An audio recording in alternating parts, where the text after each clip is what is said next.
Sit na kami.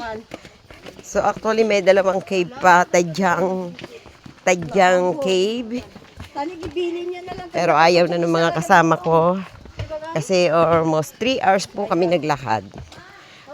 Up and down, 3 hours. Almost 3 hours.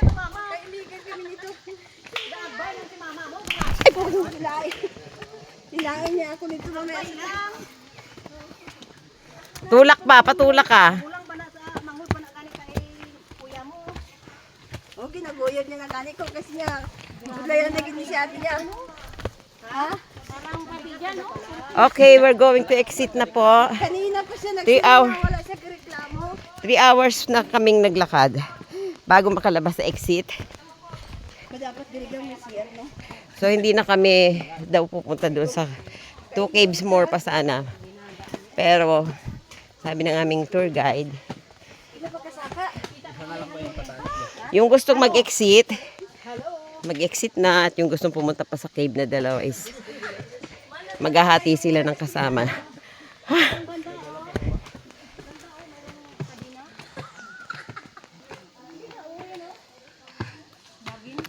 Atila.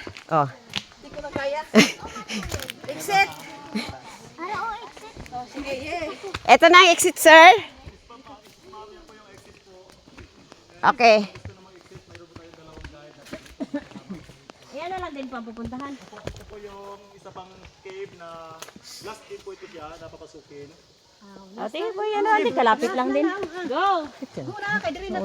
So, last cave na pala eh. So, last cave na pala eh. Go! Ito na lang din. Oo, last cave na naman eh. Sasayangin pa ba natin ang last cave? Kaya nga, dito na lang din tayo, di ba? Opo. Hindi natin ma-experience. Ayan, nagkasundo. Sayang nga naman ang isang cave na hindi pa puntahan. Dahil nandito na rin naman at mag-exit na kami. Whew! So worth it po guys. Ang aming pinuntahan. At marami ako natutunan na hindi ko alam. Maybe nadaanan din siguro sa pag-aaral pero hindi ganun ka known. Ayan, ito po ang last cave. Ayan. Also Mapresco National Museum, Lipuan Point.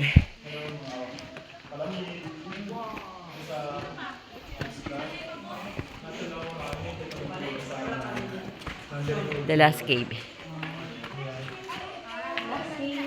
Ayan, amin sir, nagkalas po karamihan. Narito po tayo sa last cave o huling kuiba po na ating bukat na ngayon. Malibang 8 kuiba po ito siya. First cave is Tabon. Second cave is Tabon Cave. Tabon Cave. Iwata Cave, Igang, Manunggol Cave. Then Fisher and Sarang Cave. Doon po. And then ito po yung Tadyaw, pang-8 po ito siya, pang-9 po yung sa exit po, doon po yung Dikalan Cave.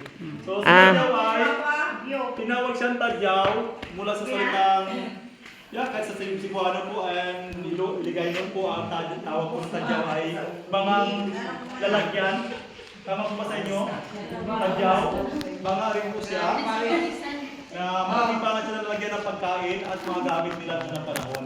Yun po yung karamihan ng marami po nakita mga Tadyaw dito, kaya tinawag nila dito parts na ito ay Tadyaw Cave.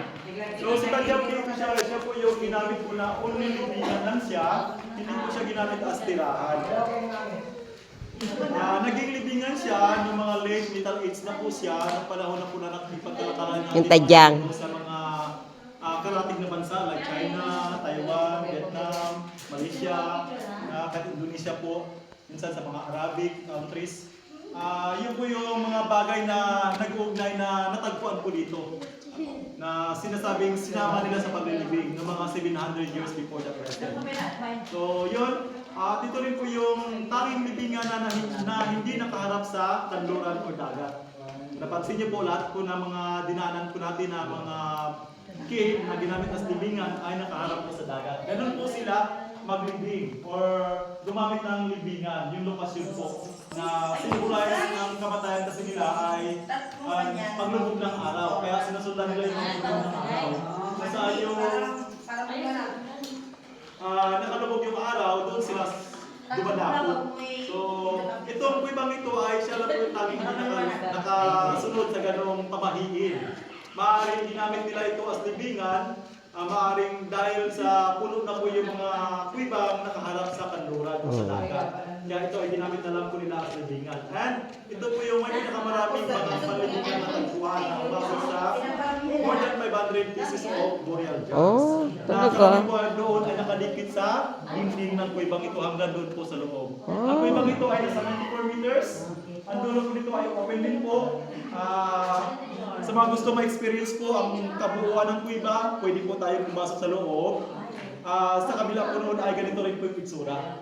Pero hindi po tayo makakababa doon dahil malalim po yun siya. Nasa 50 feet po yung lalim po. So babalik pa rin po tayo to the exit way po. So ayan, pasok po tayo kung gusto nyo yung makita po. Nasa 94 meters po ito siya. So 94 meters po siya. Sa mga hindi naman po na pumasok pa, pwede naman po ang tayo lang.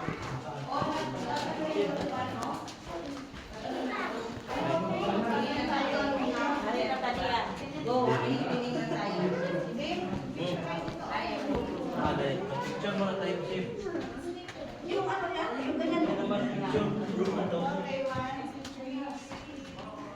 Hindi na tayo pasok sa loob kay ano. Oo. Saan pa kayo pupunta? Dito na lang tayo. Dito na lang tayo. Saan tayo dyan? Sige. Ay mano, madilim. Ayan, kapasok po kayo, ma'am? Ako hindi na. Hindi na po. Siguro pantay na. Eh, dalawa papasok pa kayo. Antay na lang kami dito. Sa mga papasok pa. Eh, tantan oh. Dito na kayo. Pasok pa kayo. Ay, pasukin na lang natin. Sayang. Sayang na. Oo, ma. Sige, Chay. Pasok mo dyan. Sa pamimigay na tagpuan po dito ay yung mga buo po ay dinalaman na po nila sa Museum of Fine Arts. Ano kalalim? Yung mga basa po na pinagalasan po ay iniwan lang po nila dito. Yung mga Po ay wala sa ito yung last naman na ano kaya. Hindi pa rin. Hindi pa rin. Ang last nila ay anong goal? Last year. Kasi sa loob sa kabila Ay, may open sa kabila. malamig.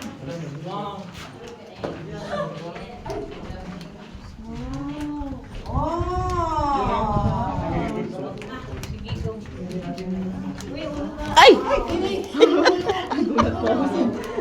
Jen? Sumama ba si Jen? Ano tayo? Panipig. Ang lapad pala.